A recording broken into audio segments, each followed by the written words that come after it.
శ్రీకృష్ణ పరబ్రహ్మణే నమః. ఆపదామపహర్తారం దాతారం సర్వసంపదాం లోకాభిరామం శ్రీరామం భూయో భూయో నమామ్యహం. శ్రౌతస్మార్తాదికం కర్మ నిఖిలం ఏన సూత్రితం తస్మై సమస్త వేదార్థ విదే వికనసే నమః. పరమ పావనమైన పవిత్రమైన సకల జనులకు భోగ మోక్షాలను కలిగించేటువంటి అద్భుతమైనటువంటి పర్వదినం శ్రీకృష్ణాష్టమి. పరమాత్మైనటువంటి శ్రీకృష్ణ భగవానుడు అవతరించిన ఈ శ్రావణ మాసం బహుళ అష్టమి రోహిణీ నక్షత్రం భక్తులకు ఎందరికో అమితమైనటువంటి ప్రీతిపాత్రమైనటువంటి సమయంగా కాలముగా చెప్పబడుతూ ఉంది. కృష్ణుడు పుట్టినటువంటి ఈ జన్మాష్టమి పేరు చెప్తే చాలట మన కష్టాలన్నీ తీరిపోతాయి. అటువంటి కృష్ణాష్టమి మహాపర్వదిన సందర్భంగా కృష్ణ పరమాత్మకు సంబంధించిన కొన్ని బాల్య విశేషాలు మనం తెలుసుకుందాం. ద్వాపర యుగంలో రాక్షసులు వివిధమైనటువంటి రాజసంబంధమైన అంశాలతో జన్మించి అధర్మంతో వర్తించేటప్పుడు భూభారం పెరిగిపోయి భూదేవి బ్రహ్మదేవునితో తన బాధను చెప్పగా బ్రహ్మాది దేవతందరూ విష్ణుమూర్తిని ప్రార్థించగా శ్రీహరి ద్వాపర యుగంలో శ్రీకృష్ణ పరమాత్మగా దేవకీదేవి గర్భములో అష్టమ గర్భంగా అవతరించడం జరిగింది. శ్రీకృష్ణ పరమాత్మ అవతారమే ఒక మహా అద్భుతమైనటువంటి ప్రక్రియతో కూడుకున్నది. శ్రీకృష్ణ పరమాత్మ పుట్టబోయేటువంటి ముందు రోజే బ్రహ్మాది దేవతలందరూ వచ్చి అనేక విధాలుగా స్వామిని ప్రార్థించి, స్వామి రేపు మీరు లోకకల్యాణార్థం అవతరించవలసినదిగా కోరుకుంటూ ఎల్లప్పుడూ మమ్మల్ని అందరినీ చల్లగా చూడవలసిందిగా ప్రార్థించడం జరిగింది.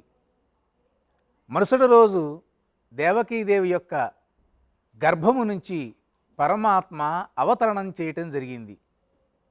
స్వామివారు పుట్టంగానే ఎట్లా ఉన్నారు? మామూలు శిశువుల్లాగా లేరు. ఆయన చతుర్భుజాలు, శంకుచక్రాలు, గదా పద్మములతో అమితమైన తేజస్సుతో శోభిల్లుతూ ఉంటే పరవశంతో వసుదేవుడు తనకు పుత్రుడు జన్మించాడు అనేటువంటి ఆనందంతో ఆనందము అనేటువంటి సముద్రంలో స్నానం చేస్తూ 10,000 గోవులను మనస్సులోనే బ్రాహ్మణులకు దానం చేసి కృష్ణ పరమాత్మని కీర్తించాడు. ఆ తర్వాత దేవకీదేవి కూడా పరమాత్మను కీర్తించడం జరిగింది. ఈ ప్రపంచంలో స్వామివారి యొక్క దివ్య అవతారాలలో ఎక్కడా శ్రీహరి ఇట్లా 4 భుజాలతో ఆయుధాలతో అవతరించటం అనేటువంటిది ఎక్కడా కనిపించదు. శ్రీకృష్ణుడు పుట్టడంతోనే, ఆ పుట్టుకతోనే తన యొక్క దివ్య తత్వాన్ని, మహత్వాన్ని ఈ విధంగా ప్రపంచానికి అందించడం జరిగింది. ఆ తర్వాత ఆయన మామూలు శిశువు రూపం ధరించిన తర్వాత శ్రీహరి యొక్క ఆజ్ఞ మేరకు వసుదేవుడు కృష్ణ పరమాత్మని తీసుకుని నందవ్రజంలో ఉండేటువంటి యశోద దగ్గరికి చేర్చడం జరిగింది. శ్రీకృష్ణుడిని ఎత్తుకుని బయటకు వచ్చి ఆ యమునా నదిని దాటేటప్పుడు వర్షం కురిసేటువంటి ఆ సమయంలో ఆదిశేషుడు తాను స్వయంగా పడగ విప్పి గొడుగులాగా స్వామివారిని సంరక్షిస్తూ ఉన్నారు. ఓ పక్క ఆదిశేషుడు ఆనందపడిపోతూ ఉన్నాడు, స్వామివారికి గొడుగుగా ఉన్నాను అని. స్వామివారి యొక్క పాదాలు తాకాలి అనేటువంటి భావనతో యమునా నది పొంగుతూ ప్రవహిస్తూ ఉంది. వసుదేవుడు నీళ్ళల్లో మునిగిపోతూ ఉన్నాడు. ఇటువంటి సమయంలో కృష్ణ పరమాత్మ యొక్క అనుగ్రహంతో యమునా నది దారి ఇస్తూ, అదే సమయంలో కృష్ణుడు యమునా నదిని అనుగ్రహించటానిక అన్నట్లుగా తన కాలిని కొద్దిగా కిందకి విడిచాడు. ఆ పాదాలను, ఆ చిట్టి ఆ దివ్యమైన పాదాలను స్పృశించి యమునా నది ఎంతగానో పొంగిపోయింది. కృష్ణ స్పర్శ పొందినటువంటి యమునా నది సకల పాపాలను పోగొట్టేటువంటి పుణ్యనదిగా మనం ఈనాడు కొనియాడబడుతున్నాము అనంటే దానికి మూల కారణం ప్రప్రథమంగా శ్రీకృష్ణుని యొక్క పాదస్పర్శ పొందినటువంటి మహానది ఆ యమునా నది. యశోదాదేవి యొక్క పక్కన కృష్ణ పరమాత్మని పడుకోబెట్టి ఆమె కన్నటువంటి యోగమాయను తిరిగి తీసుకువస్తే అష్టమ గర్భంలో పుట్టింది స్త్రీ అయినా పురుషుడైనా సంబంధం లేకుండా కంసుడు చంపాలని ప్రయత్నిస్తే ఆ బాలిక ఆకాశంలోకి ఎగిరి దుర్గాదేవిగా రూపుదాల్చి నిన్ను చంపేటువంటి వ్యక్తి వేరొక చోట భద్రంగా ఉన్నాడు అని చెప్పి అదృశ్యమవుతుంది. ఇక్కడ తెల్లవారుజామున నందవ్రజంలో యశోదాదేవి పిల్లవాడిని కన్నది అనేటువంటి వార్త అన్ని చోట్ల వ్యాపించిపోయింది. మన యశోద చిన్ని మగవాని కనినట చూచి వత్తమమ్మ సుదతులారా అంటూ ఆడవాళ్ళందరూ ఆ కృష్ణ పరమాత్మను దర్శించడానికి వచ్చారు. ఇక్కడ పోతనామాచుడు ఒక చక్కని మాట వాడాడు, చిన్ని మగవానిని. అంటే పిల్లలు చిన్నగా ఉండకుండా పెద్దగా ఉండే వాళ్ళని కంటారా అని ఒక ప్రశ్న. చిన్ని అనేటువంటి శబ్దానికి అందము అని అర్థము. అటువంటి అందమైన పిల్లవాడిని యశోదాదేవి కన్నది, మనం అందరం వెళ్ళి చూచి వద్దాము అనేటువంటి భావనతో అక్కడ ఉండేటువంటి స్త్రీలందరూ వచ్చి కృష్ణ పరమాత్మకి చక్కగా నూనె రాసి పసుపు రాసి చక్కగా తలంట స్నానం చేయించి తొట్టిలో పెట్టి అనేక రకాలుగా పాటలు పాడుతూ కృష్ణానుగ్రహం తమకు లభించింది అనేటువంటి భావనతో ఉంటూ ఉన్నటువంటి సమయంలో కొంతకాలం అయిన తర్వాత కంసుడి యొక్క ఆజ్ఞ మేరకు పోతన అనేటువంటి రాక్షసి అమితమైన సౌందర్యంతో కృష్ణుడు గోకులంలో ఉన్నాడని తెలుసుకుని ఆయనకు తన విషపు పాలు ఇచ్చి చంపుదాము అనేటువంటి ఒక పూనికతో రాగా కృష్ణుడు ఆ పోతన యొక్క భావాన్ని పసిగట్టాడు. ఆయన ఏమీ తెలియని అమాయకుడి వల్లే నిద్ర నటిస్తూ ఉన్నాడు. మిగతా వాళ్ళందరూ వద్దు వద్దని వారిస్తున్నా సరే ఆ పోతన కృష్ణ పరమాత్మని తీసుకుని తన యొక్క పాలు ఇవ్వటం మొదలుపెట్టింది. పోతన యొక్క పాలతో పాటు ఆమె యొక్క ప్రాణాలను కూడా కృష్ణ పరమాత్మ హరించి వేశాడు. ఆ తర్వాత ప్రాణాలు పోవంగానే ఆ యొక్క పోతన తన సహజ రూపంతో రాక్షస రూపంతో శవంగా కింద పడిపోయింది. అక్కడ ఉన్న వాళ్ళందరూ ఆశ్చర్యపోయారు. నందాదులు వచ్చి ఆ యొక్క శరీరాన్ని ముక్కలు ముక్కలుగా నరికి దహనం చేశారు. ఆ దహనం చేసేటువంటి సమయంలో ఆ యొక్క శవం నుంచి కమ్మనైనటువంటి వాసనలు వచ్చాయి, పరిమళాలు వ్యాపించాయి. కారణం ఏమిటి అనంటే ఆవిడ శత్రువైనా సరే కృష్ణ పరమాత్మ యొక్క స్పర్శను పొంది ఆయన చేత పాలే కాకుండా ప్రాణాలే కాకుండా పాపాలను కూడా కృష్ణ పరమాత్మ పీల్చటం వల్ల పుణ్యం లభించి ఆవిడికి ఉత్తమ గతులు కలగటం జరిగింది. కృష్ణ పరమాత్మని భక్తితో కొలిచిన, శత్రుత్వంతో కొలిచిన, ప్రేమతో కొలిచిన, వివిధమైనటువంటి భక్తి విధానాలతో కొలిచిన ఆయన మనకందరికీ భోగాలను మోక్షాలను ప్రసాదిస్తాడు అనేటువంటి విషయం మనం గ్రహించాలి. ఇలా పుట్టగానే కొంతకాలానికే పూతనను హరించి శకటాసురుణ్ణి సంహరించి అదేవిధంగా తృణావర్తుణ్ణి కూడా స్వామివారు వధించి గోపకులంలో కృష్ణ పరమాత్ముడు అనంటే సామాన్య బాలుడు కాదు, సాక్షాత్తు దేవుడు అనేటువంటి భావనతో ఉన్నటువంటి సమయంలో కృష్ణ పరమాత్మ నిదానంగా పెరుగుతూ ఉన్నాడు, మోకాళ్ళతో పాగుతూ ఉన్నాడు. ఆ తర్వాత నిదానంగా నడిచి చిటిముడి అడుగులు వేస్తూ తల్లిదండ్రులకు ఆనందాన్ని కలిగిస్తూ ఉన్నాడు. మనకి ఆగమశాస్త్రాలలో ఒక విషయం చెప్పబడింది.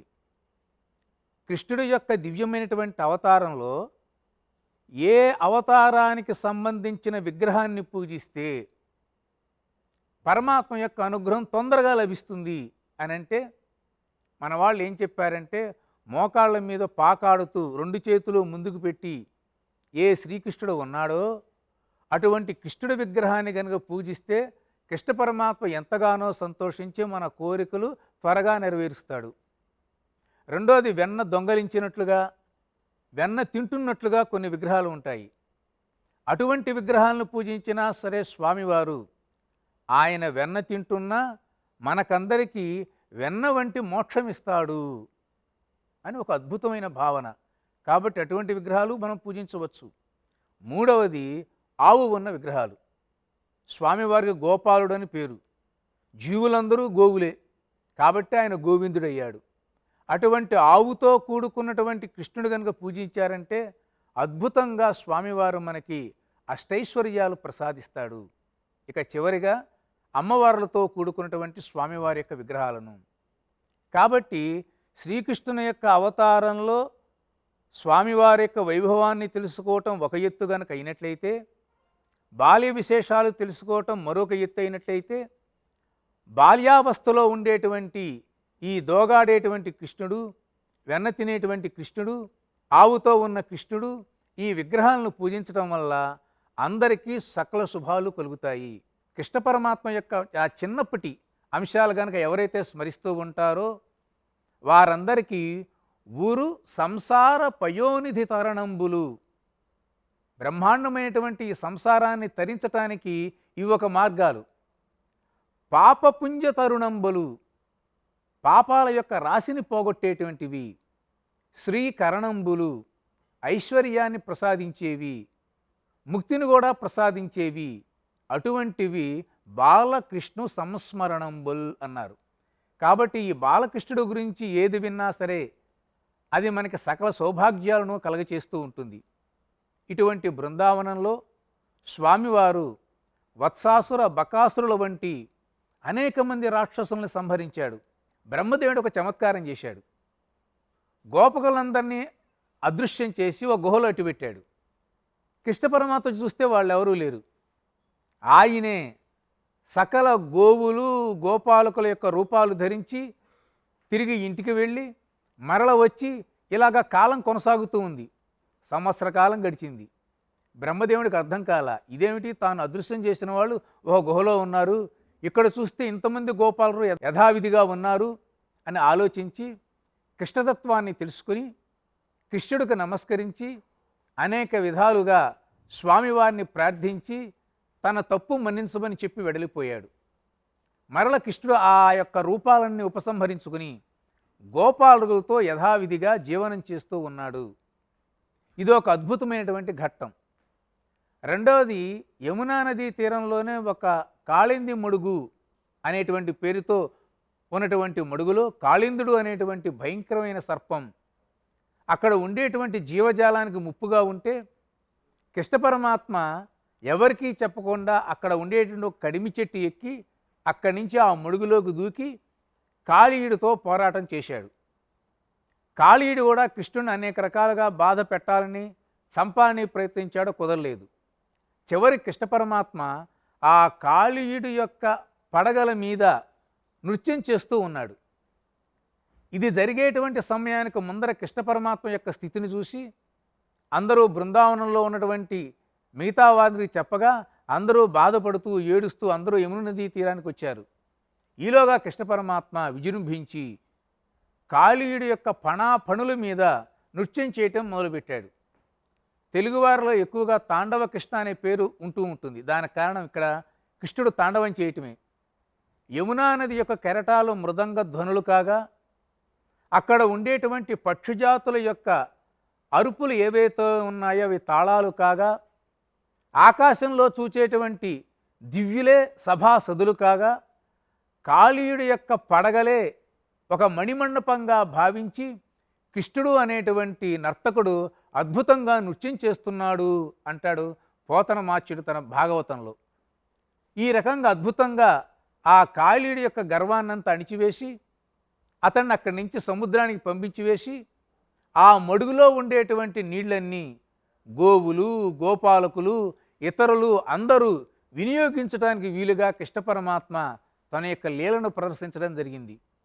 భాగవతాన్ని పరిశీలిస్తే శ్రీకృష్ణ పరమాత్మ 2 సార్లు బృందావనం అడవిలో వచ్చినటువంటి దవాగ్ని ఏదైతే ఉందో ఆ కార్చిచ్చు దాన్ని మింగటం జరిగింది అని మనకి వర్ణించడం కనబడుతూ ఉంది. పోతన భాగవతంలో ఒక చక్కని మాట చెప్తాడు. వర గోవింద కథాసుధారస మహావర్షోరు ధారా పరం పరలంకాక బుధేంద్ర చంద్ర ఇతరోపాయానురక్తిన్ బ్రవిస్తర దుర్దాంత దురంత దుస్సహజ్జను సంభావిత అనేక దుస్తర గంభీర కఠోర కల్మషక నా దావానలం బారునే అంటాడు. మానవుని యొక్క శరీరం పైకి ఇట్లా ఉన్నా లోపల ఎన్నెన్నో అసంతృప్తి, ఎవరినెవరినో తాను మాట్లాంటాడు, తన మాటలు మరల అనుభవిస్తూ ఉంటాడు, పాపాలు చేస్తూ ఉంటాడు, దోషాలు చేస్తూ ఉంటాడు, పుణ్యాలు చేశాను అనుకుంటాడు, తీర్థయాత్రలు చేస్తూ ఉంటాడు, పరులకి ఇబ్బంది కలిగిస్తూ ఉంటాడు. అనేక రకాల అసంతృప్తి జ్వాలలతో, బాధలతో, రోగాలతో, సమస్యలతో మనిషి సతమతమైపోతూ ఉంటాడు. లోపల అవన్నీ ఒక అగ్నిజ్వాలలుగా పైకి నవ్వుతూ ఉంటాడు, కానీ లోపల అనేక రకాల అగ్నిజ్వాలతో ప్రజ్వరిల్లుతూ ఉంటాడు. అదొక దావాగ్ని. ఈ దావాగ్ని చల్లారాలి అనంటే, మనిషిగా జీవనం చెయ్యాలంటే శ్రీకృష్ణ పరమాత్మని యొక్క కథలు అనేటువంటి అమృత వర్షం కురిస్తే తప్ప ఈ మనిషి యొక్క పాపాల యొక్క అగ్ని చల్లారదు అని అంటాడు. కాబట్టి కృష్ణ పరమాత్మ యొక్క దివ్యమైనటువంటి కథలు మనల్ని మనుషులుగా తీర్చిదిద్దుతుంది. మనుషులుగా తీర్చిదిద్దటమే కాదు, మనీషులుగా తీర్చిదిద్దుతుంది. మానవత్వంతో జీవనం చేసే విధంగా ప్రవర్తింపచేస్తుంది. ఆ రకంగా కృష్ణుడు 2 సార్లు ఆ కార్చిచ్చును మింగి అందరినీ కాపాడటం జరిగింది. గోపికలందరూ కృష్ణ పరమాత్మనే తమ భర్తగా భావించి అనేక రకాలుగా అక్కడ పొదలలో, నదీ తీరంలో వెతుకుతూ ఉంటారు. ఇది చాలా ప్రసిద్ధమైన పద్యం. కృష్ణుడు అంటే మధుర భక్తికి కీలకము. మీరందరూ గుర్తించండి. కృష్ణ పరమాత్మని ఇన్ని వేల మంది అష్టభార్యలు, 16,000 మంది యువతులు ఈ పెళ్లి చేసుకోవటం, ఇదంతా కొంత విచిత్రంగా కనిపిస్తుంది. వీరందరూ పూర్వజన్మలో పరమాత్మ యొక్క అనుగ్రహం కోసం తపస్సు చేసినటువంటి మహర్షులు. ఈ మహర్షులందరూ ద్వాపర యుగంలో స్త్రీలుగా పుట్టి కృష్ణ పరమాత్మని మధుర భక్తితో సేవించి ఆయనలో ఐక్యమైనటువంటి వారు. చక్కగా నవ్వుతో ఉండేటువంటి కృష్ణ పరమాత్మ నల్లనివాడు, పద్మనయనంబులవాడు. అటువంటి కృష్ణ పరమాత్మ, ఓ మల్లీలారా, ఓ మల్లి పొదల్లారా, మీ పొదల మాటున లేడు గదమ్మ చెప్పరే. ఉంటే కనబడేవాడుగా, లేడు అక్కడ. లేకపోయినా సరే ఆ మల్లియల్ని, ఆ మల్లెపూల యొక్క పొదలని అంత అమాయకంగా అడుగుతున్నారంటే అది భక్తి. అంటే సమస్తమైన చరాచర సృష్టి అంతా కృష్ణ పరమాత్మే అనేటువంటి భావన బాగా గమనించండి మీరు. చాలా చిన్న వయస్సు, 7 ఏళ్ళ 8 ఏళ్ల వయసులోనే కంసుని వధించాడు. 7 ఏళ్ళ 8 ఏళ్ల వయసులో ఉండేటువంటి ఏ వ్యక్తినైనా సరే ఈ రోజుల్లో ఆడవాళ్ళు ప్రేమిస్తారా? ఒకే ఒక ప్రశ్న. ఆడవాళ్ళు ప్రేమిస్తారా? ఆయన భర్తగా కోరుకుంటారా అమ్మా? ఇది భౌతికమైన వాతావరణం, అది దివ్యమైనటువంటి అలౌకికమైన భూమిక. చిన్న పిల్లవాడు, 7 ఏళ్ల పిల్లవాడిని తల్లులు ప్రేమించారు, తండ్రులు ప్రేమించారు, కూతుళ్ళు ప్రేమించారు. అదొక మధురమైన భావన. అటువంటి దివ్య భావనతో 7 ఏళ్ళు 8 ఏళ్ళు ఉన్నటువంటి ఆ కృష్ణ పరమాత్మని పదే పదే వాళ్ళు భావించి సంభావించారు అనంటే అది పూర్వజన్మల యొక్క సుకృతం. ఆ విధంగా స్వామివారిని వీళ్ళు కోరుకుంటూ ఉండేటువంటి సమయంలో గోవర్ధనగిరి నందాదులందరూ ఇంద్రయాగం చేద్దాం అనుకున్న సమయంలో కృష్ణ పరమాత్మ అది వద్దనుకుని ఆ యొక్క పర్వతం ఏదైతే ఉందో ఒక పర్వతాన్ని చూపించి దానికే చక్కగా ఉపహారాలు సమర్పించటం ఇదంతా చేసిన వేళ ఇంద్రుడు కోపం వచ్చి వర్షాన్ని కురిపిస్తే అక్కడ ఉండేటువంటి గోవర్ధన పర్వతాన్ని స్వామివారి ఎత్తి అందరినీ సంరక్షించడం జరిగింది. అది అయిన తర్వాత పెరుగన్నం 7 రోజులు ఉదయం సాయంకాలం వర్షం కురిస్తే ఆ తర్వాత ఇంద్రుడు తన యొక్క తప్పును తెలుసుకుని వెళ్ళిపోతే తర్వాత కామధేనువు ఇవన్నీ వచ్చి గంగాజలంతో ఐరావతం తీర్థజలాన్ని తీసుకువస్తే ఇంద్రుడు ఆ యొక్క కృష్ణుడికి పట్టాభిషేకం చేశాడంట. దీనినే గోవింద పట్టాభిషేకం అంటారు. 7 రోజుల పాటు అహోరాత్రాలు కృష్ణ పరమాత్మ ఈ గోవర్ధనగిరిని మోసాడు కాబట్టి కృష్ణుడికి అది అయిన తర్వాత పెరుగన్నం పెట్టారు. అందుకే జన్మాష్టమి రోజున, కృష్ణాష్టమి రోజున ఈ కృష్ణ పరమాత్మకి పెరుగన్నం పెడతాం అనేటువంటి సంప్రదాయం. ఆ తర్వాత కృష్ణ పరమాత్మ కంసుడి యొక్క ఆజ్ఞ మేరకు మధురానగరం రావటం, చాణూరాధనల్ని వధించటం, సుధాముడు అనేటువంటి ఇచ్చే వ్యక్తి యొక్క పూలమాలను ధరించి ఆయన అడిగాడు ఒక కోరిక, నీ పాద కమల సేవయు నీ పాదార్చికలతోటి నెయ్యము నితాంతాపార బుధదయ్యను తాపసమందార నాకు దయసేయ కదే. ఆ విధంగా వాళ్ళకి ఆ కోరికని ఇచ్చి కృష్ణ పరమాత్మ కంసాదులందరినీ వధించి ఉగ్రసేన మహారాజుకి పట్టాభిషేకం చేసి అనంతరం చదువుల కోసం కాశీకి వెళ్ళటం అనేటువంటి ఘట్టం ఏదైతే ఉందో ఇవన్నీ బాల్యలీలకు సంబంధించిన విశేషాలు చాలా వివరంగా ఉన్నాయి. అయితే భక్తి టీవీ ప్రేక్షకులకు కొన్ని ప్రధానమైన ఘట్టాలను ఈ కృష్ణాష్టమి నాడు కనుక చెప్పినట్లయితే అది సకల శుభాలను కలగచేస్తుంది. అటువంటి కృష్ణ పరమాత్మ యొక్క నామం కలియుగంలో మన పాపాలను పోగొడుతుంది. హరే రామ హరే రామ రామ రామ హరే హరే, హరే కృష్ణ కృష్ణ కృష్ణ హరే హరే. కృష్ణనామం ఈ కలియుగంలో మన పాపాలను పోగొడుతూ ఉంటుంది. పరిపూర్ణమైనటువంటి ఈ కృష్ణావతారం ఈ కృష్ణాష్టమి రోజున ఎవరైతే చక్కగా ఇంటి ముద్దర కృష్ణుని యొక్క చిన్న చిన్న ఆ చిట్టి చిట్టి పాదాల యొక్క ముద్రలు వేసి వెన్న, అటుకులు, బెల్లము, పాలు, పెరుగన్నము, మోడీకారము ఇలాంటివన్నీ కలిపి నివేదన పెట్టినట్టయితే బాలకృష్ణుడు ఎంతగానో సంతోషించి వాళ్ళ ఇంటిలో అందరికీ శుభాలు కలుగజేస్తాడు. రెండోది, కృష్ణ పరమాత్మ యొక్క పూజలో మరొక విశేషం ఏంటంటే ఆయన సంతానాన్ని ప్రసాదిస్తాడు. ఎవరికైనా పిల్లలు లేకపోతే సంతాన గోపాల మంత్రము, సంతాన గోపాల యంత్రానికి అభిషేకాలు చేస్తారు. కొన్ని వేల లక్షల మంది కృష్ణుని యొక్క వంశంలో మనకు కనబడుతూ ఉంటారు. అటువంటి సంతాన గోపాలుడిని ప్రార్థించడం వలన ధర్మాత్ములైనటువంటి సంతానం మనకు కలుగుతుంది. ఈ యొక్క కృష్ణాష్టమి రోజున ఈ బాల్య విశేషాలు విని మీరందరూ తరించాలని చెప్పి నేను ప్రార్థన చేస్తూ చివరగా మన యొక్క తెలుగువారిలో ప్రసిద్ధమైన పద్యం, చేత వెన్నముద్ద చెంగల్వ పూదండ బంగారు మొలతాడు పట్టుదట్టి సంధి తాయితులను సరిమువ్వు గజ్జలు చిన్ని కృష్ణ చేరి నిన్ను కొలతూ అని అంటారు. లేకపోతే నిన్ను చేరు కొలతూ అని కూడా అంటారు. కాబట్టి అటువంటి చేత వెన్నముద్ద పెట్టేటువంటి ఆ కృష్ణ పరమాత్మని సేవించండి. నేల మీద దోగాడేటువంటి కృష్ణ పరమాత్మని సేవించండి. వెన్నను దొంగిలించేటువంటి ఆ బాలకృష్ణుణ్ణి పూజించండి. గోవుతో కూడుకున్నటువంటి ఆ గోపాలుణ్ణి ఆరాధించండి. అమ్మవార్లతో కూడుకున్న కృష్ణ పరమాత్మని సేవించండి. ఇటువంటి వాటి వల్ల సమస్తమైన శుభాలు మీకు లభిస్తాయి. లభించాలని చెప్పి ప్రార్థన చేస్తూ మరొక్కసారి భక్తి టీవీ ప్రేక్షకులందరికీ కృష్ణాష్టమి సందర్భంగా శుభాకాంక్షలు తెలియజేస్తూ ఆ కృష్ణ పరమాత్మ యొక్క అనుగ్రహం పరిపూర్ణంగా లభించాలని చెప్పి ప్రార్థన గావిస్తూ సర్వే జనా సుఖినో భవంతు.